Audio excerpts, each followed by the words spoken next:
Good morning, everyone. Welcome to this latest episode here of our coffee chats. And this one today, I am speaking about taking the leap of faith, going from our old lives into a brand new life and experiencing a whole host of new things on that journey.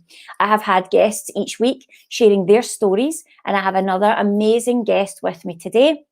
Her name is Yi Hau Lai, and she is going to be sharing exactly what is going on in her life and with her situation. Now, I had everything all at hand here, but as usual, technology sometimes doesn't work. So I will go and I will introduce Yi in just a second. And she is a launch and strategy manager, and she is all about the customer experience. She helps businesses understand their customer journey much better by identifying the touch points that the customer will make along that buying journey. Good morning, Joanna. Thanks for joining us. So that customer journey, I want you to think about this just for a second. What is the customer experience like in any personal buying situation that you have? We all have a buying strategy, even if we don't know it. And the key thing is really understanding what that strategy is and understanding our customers and what can make it more effective. And that is what Yi does with her unique business experience. And she's going to be sharing that in just a couple of minutes with us here live today. So I'm going to bring Yi on and introduce her, and let's get started. Good morning, Yi. Thank you for joining us today. Good morning. So my screen closed and I didn't have my perfect intro for you, but I think I covered it quite accurately. But if you would like to just share with the audience today just a little bit about what you do, and I will be able to get my details back here on the screen in the meantime. So please fire away. Thank you, Yvette.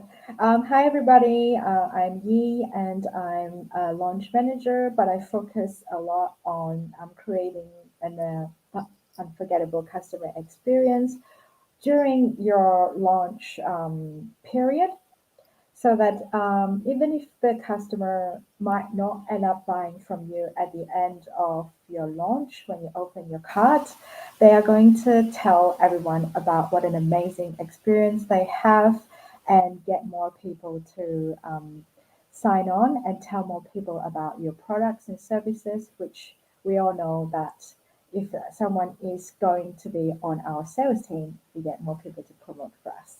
Absolutely. And you made an interesting point there that when we share when something's gone really well, because I mean, it's pretty common knowledge that, you know, when something doesn't go well, we as human beings tell like 10 people about the terrible experience we've had.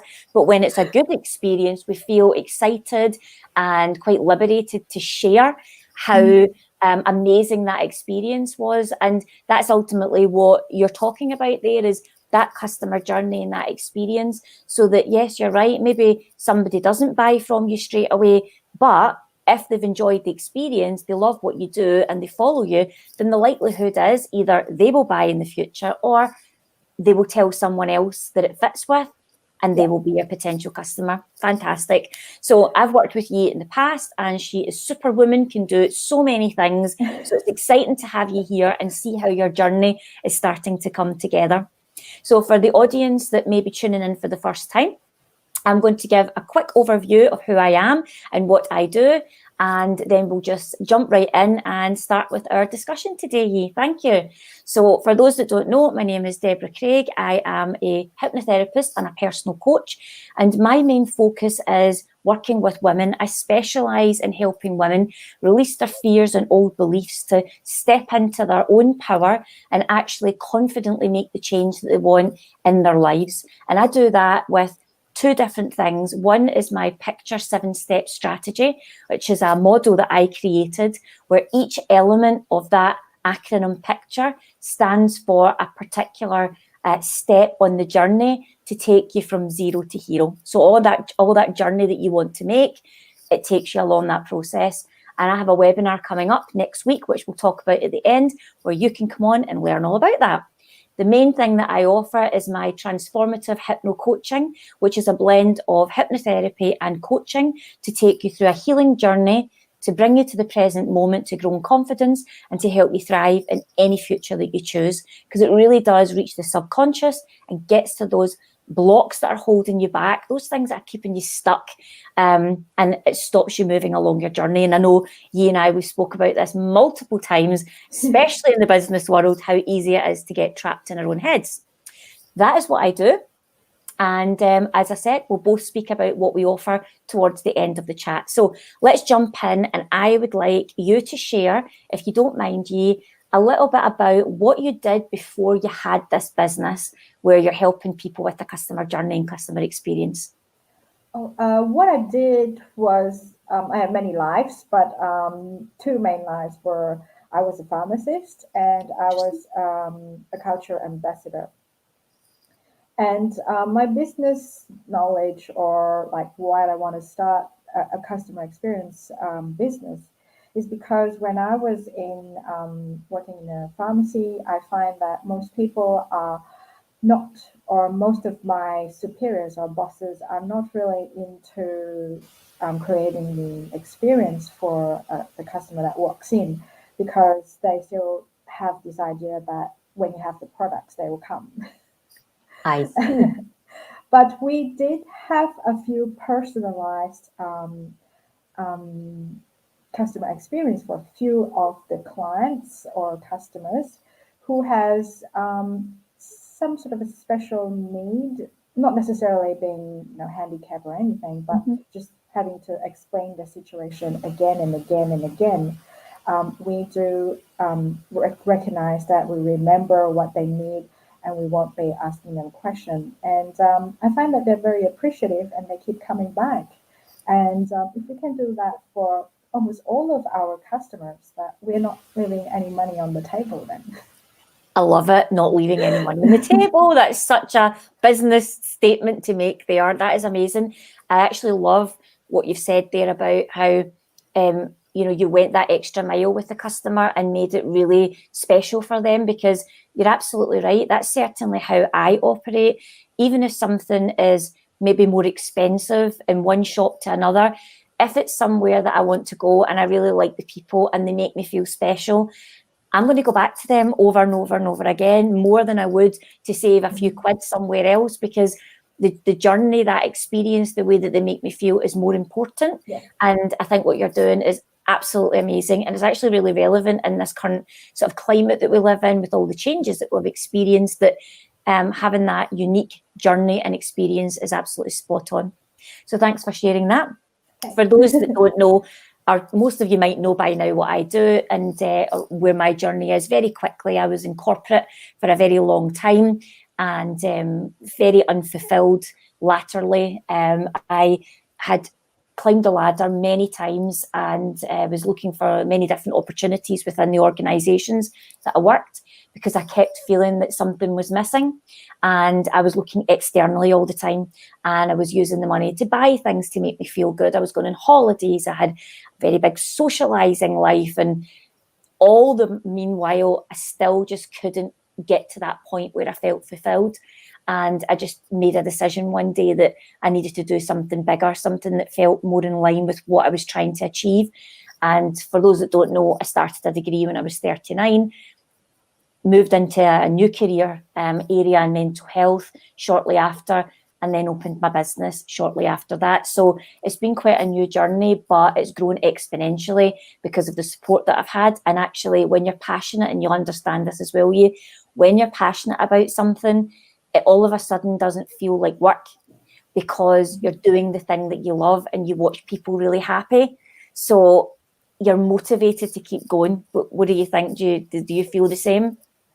I feel that I'm motivated to keep going, partly to help people to reach their business potential. And also the fact that business world is changing all the time, and I love learning new things. and it just keeps me busy. Like once I achieve something, it's like, oh, there's a new thing to do again. And that's what's like, the curiosity that kept me Absolutely. going. Yeah. Absolutely. And I think that's key. It's when you are in that sort of business world, or even just that mindset of being curious, it just opens up so many more opportunities and different things to look into. So one of the other things I wanted to ask you about, and I know for myself that there were some fears about making the transitions that I made.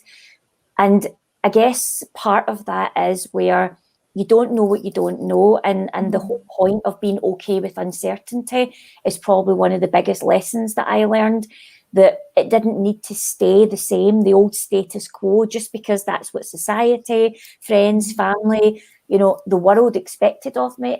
I realized it just didn't have to be that way. And it took courage for me to take some of those steps to go forward. But when I took those steps, I never looked back. And I think just being okay with uncertainty was one of the biggest sort of fears that I had to move past, just through my mindset. What would you say was some of your biggest fears about making some of those transitions? My biggest fear is definitely not knowing what's lying ahead. But the other thing is, my biggest fear is I don't want to be on my deathbed and regretting, oh, I should have done that. What would it be like if I have done that, and where would I be? And that was actually one of the biggest driver for me. Like, I don't want to be regretting when I'm dying. I think that is such an amazing. I don't know if you've ever, there's always articles and different things that are written about the sort of comments from people in their deathbed almost, their sort of last dying sort of conversations, and all of them, when you read it, it's not that they wish they had more money, it's not that they wish they had more things. They've all of them almost always say, I wish I'd spent more time doing the things that I wanted to do, or I wish I'd ventured into that thing that I was passionate about, because I ended up doing stuff that wasn't that important to me, or in reflection, I could have made a change and I didn't. So I love that attitude. It's exactly how I feel myself. I want to know that when I'm on my way out, that I have made meaningful work, but it's been meaningful to me. That's the key thing, that I feel as if I've made a difference in some way to people's lives on that journey. So what would you say, this was one that you and I have actually spoke about separately, and I wanted to bring it up today because it's something it's even coming up in my webinar, is that fear of, what are other people going to say if I think about coming away from this secure job where you've got a salary, it's very societally expected, it's what everybody thinks is the right thing to do. What was your experiences like from other people in that area? Well, I was told that, similar things. Like, I studied 4 years in the university. It should be a job that I do for life. But in the end, I thought, like, if I can ask this person who tells me, are you going to be able to live my life for me? And if they can't answer that, then I don't have to listen to them. Perfect. That is the best way to respond. People, when people respond, it comes from their own place of fear. So it's their reaction to your situation, because they can't conceive that would even be possible. So their instant reaction can often be, oh, that's crazy. Why would you leave security? You don't have anything planned. But as you say, it's like, well, you're not living in my shoes. So I get to make the decisions for my own life, and I get to make those risks. But people's own fears, as I said, usually keeps them imprisoned in that lifestyle that they're in. And, that's maybe fine for them, but it's not fine necessarily for people like yourself and I who've wanted to make those changes. So that's really amazing. And I experienced a mixture. In the main, people were actually, what I found were surprised, a little bit jealous that I was leaving the old corporate world, because they were like, how are you making this happen? And it did take a bit of planning, but at the end of the day, I still did go on a leap of faith, and I just, in our belief that I knew I could make it work in some capacity.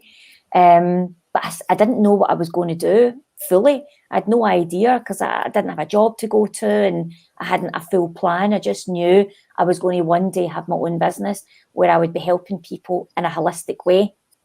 And look, go figure. That's kind of what I've done now. So it has came to fruition. I just didn't know the specifics. But if anybody listens to your people like Bob Proctor and stuff like that, you'll know that he says, you need to know roughly where you want to go in some way. You need a goal, some kind of aspiration, but you only need to know the first couple of steps.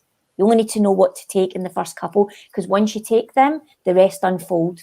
That's Yeah, it. it does. Yes, and we both know this, don't we? You don't need to know every single step, because that's when it gets overwhelming and you don't even get off the starting line. So if you just focus on, that's where I want to go, and down here is where I am. So what are those first couple of small steps that I can take? And before you know it, you're opening those gates and those doors to new opportunities. So absolutely, thanks for sharing that. So would you share with me, because we both know what it's like when you transition and you're going through lots of change, what would you say is one of your biggest things that keeps you going? And even when it gets really tough, because it does get tough, what would you say were some of the key things that you focus on or use to keep you going? Basically, it's my husband being super supportive.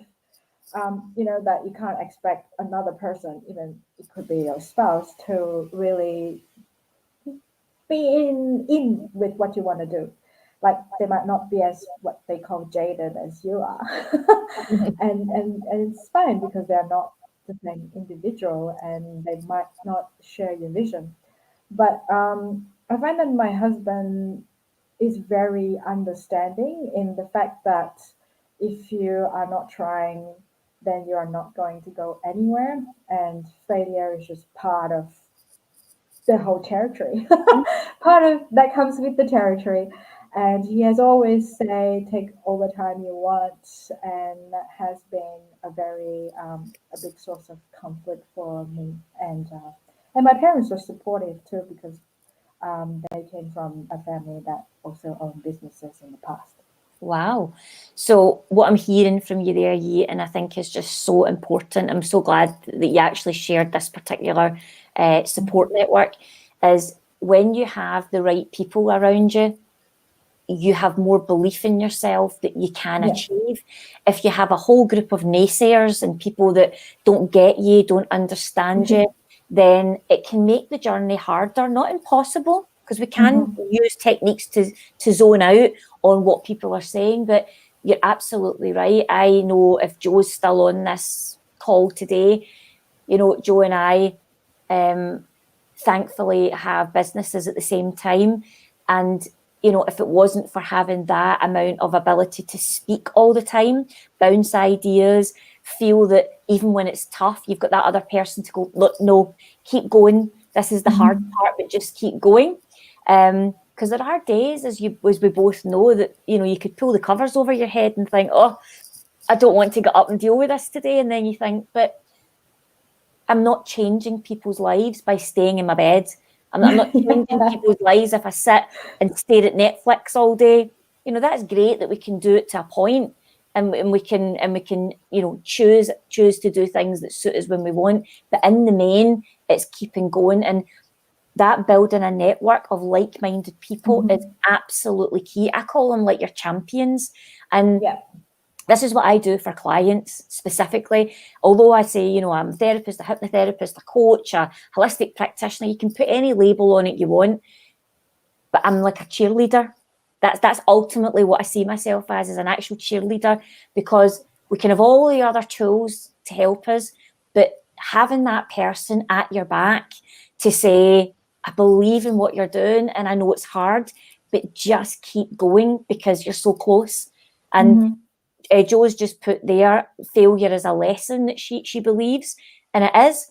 Every time we fall down, you want to just get straight back up again, and it takes a while to build that resilience. What do you think? Would you agree? Yes, and for those who think that failure is a bad word, there is that from Thomas Edison or something. He didn't fail 990 times or something, but he just found 990 times not to do something. But this is the thing. It's like sometimes I'll talk about, my webinars or my programs, or talk about other things that I do in my lives, and you think, oh, did it work this time? Was it what I thought it would be? And I think one of the key things is if you take Thomas Edison or Thomas Dyson with the Hoovers or J.K. Rowling, all the people that we know, these people that have gone on after quite a lot of adversity and a lot of struggle, they went on and actually, you know, had massive success. So when I look at, and I know you are in the same mindset as me because we're both on a journey, that whatever happens, it's the ability to, it's the bounce back ability. It's been able to fall down, take a moment, maybe have a day with the covers over your head, come back the next day and go, right, I've reset and I'm ready to go again. Only this time I won't repeat the same thing. I'll try something, I'll tweak it. I'll just make a small change. And I think as long as we're doing that each time, that's how the light bulb happened. It's how the Harry Potter books happened. It's how we got people got, not me because I don't eat meat, but how people got KFC the way KFC is, because, you know, he was persistent about his chicken recipe and it took him, you know, well into his, I think his late 50s or 60s. You have to keep going and you have to be persistent. Now, we're talking about business, but this is highly relatable to any part of your life. If you want amazing relationships, now I have to say, I've got a little bit of relationship envy there, of you and your husband. Because to have that we're talking about is, in my opinion, golden. When you have somebody that absolutely stands by your dreams like that, it's phenomenal.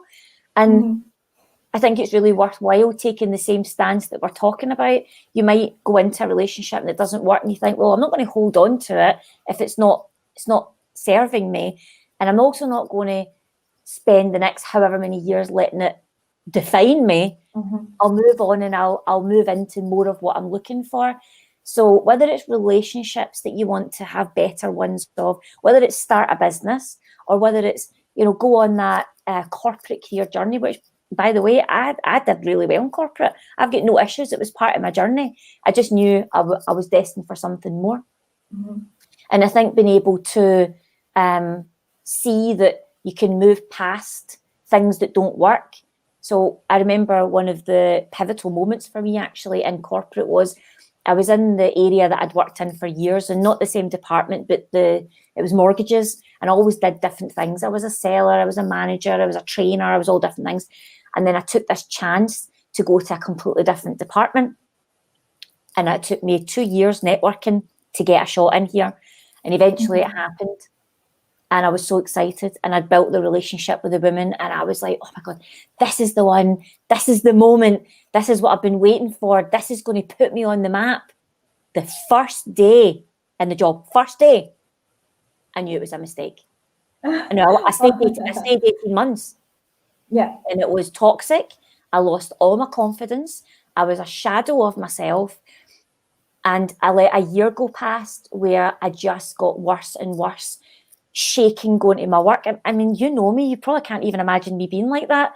But it does happen when you're impacted by external circumstances. And when I made the decision that I was going to cut it off and I was going to move on and didn't know what I was going to do, I just knew energetically I disconnected from the toxicity and I felt better. And then eventually the opportunity came and I moved to my next job, which was the one that I knew. I said, this will be the last time I ever move in corporate, because the next time I move, I'm leaving the organization and the whole world. So everything happens for a reason. If that toxic thing never happened, I might never have went on the journey to start the degree. It was the real torch, you know, under my backside to say, get moving, girl, before you run out of time. So that's the other thing I would mention. If you're watching this, don't be put off by whatever age you are. I started my big journey when I was 39. So it's never too late to make that decision about taking a new approach to how to live your life.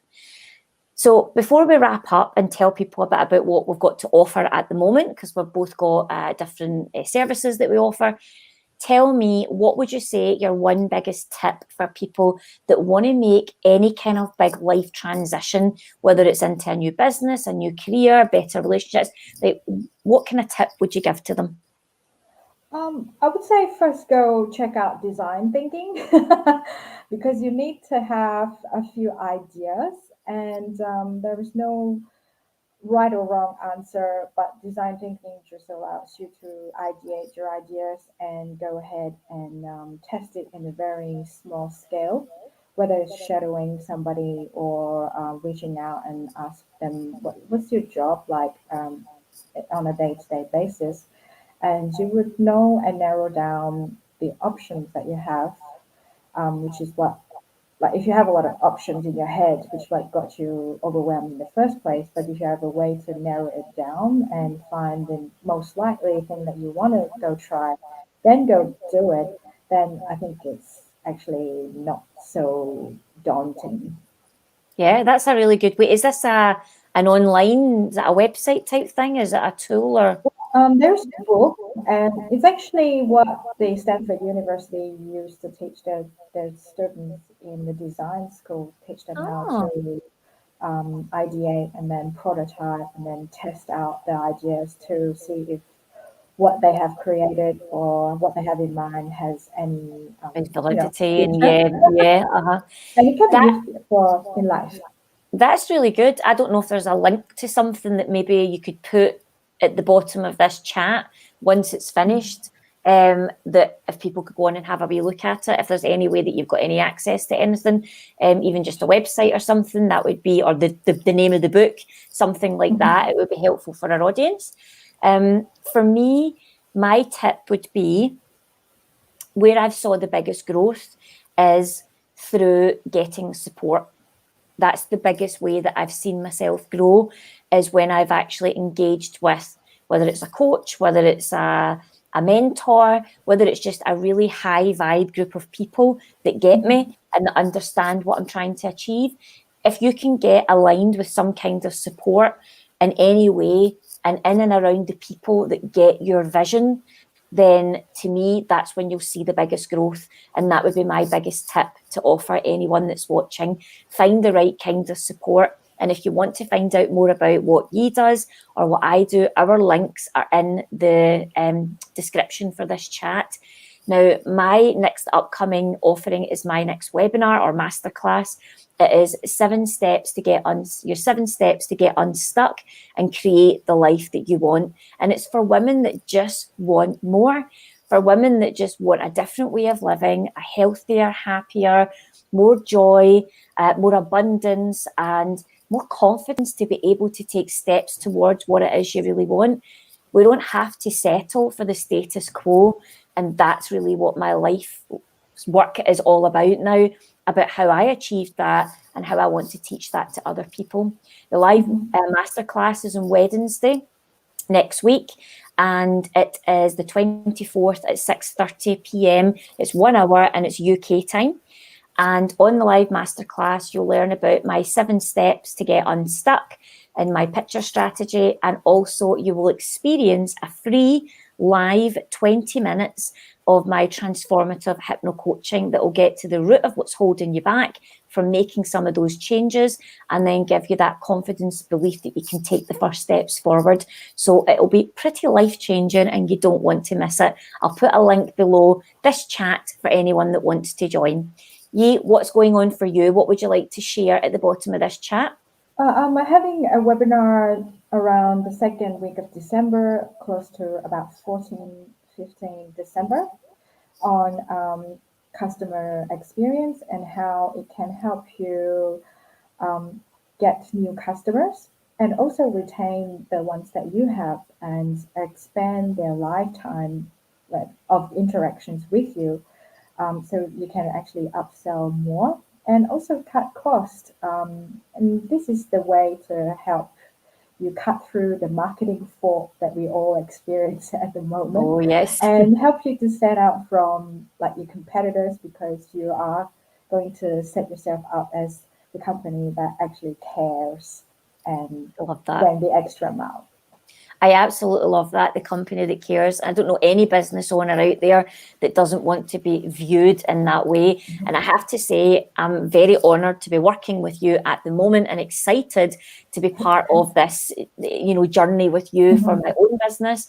And I just love what you represent and what you stand for right now. It very much is aligned to what I stand for in my business, supporting my clients. So we're a good match in that respect. So I'm very grateful for that. So I want to just take this time to thank you for joining today. Thank you for It has having been me. an absolute pleasure. Thank you for everyone that's joined. And if you're watching on the replay and you want to share it with anyone, please do, if you think it would give them inspiration and value.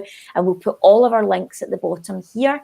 And if anyone wants to ask us any questions, you can get us on our social links where you find us. Thanks, Jo, for joining. And I will see you all back in the next week or two for my next guest. So I'll leave you all from there. Thanks a lot, and bye-bye. Bye.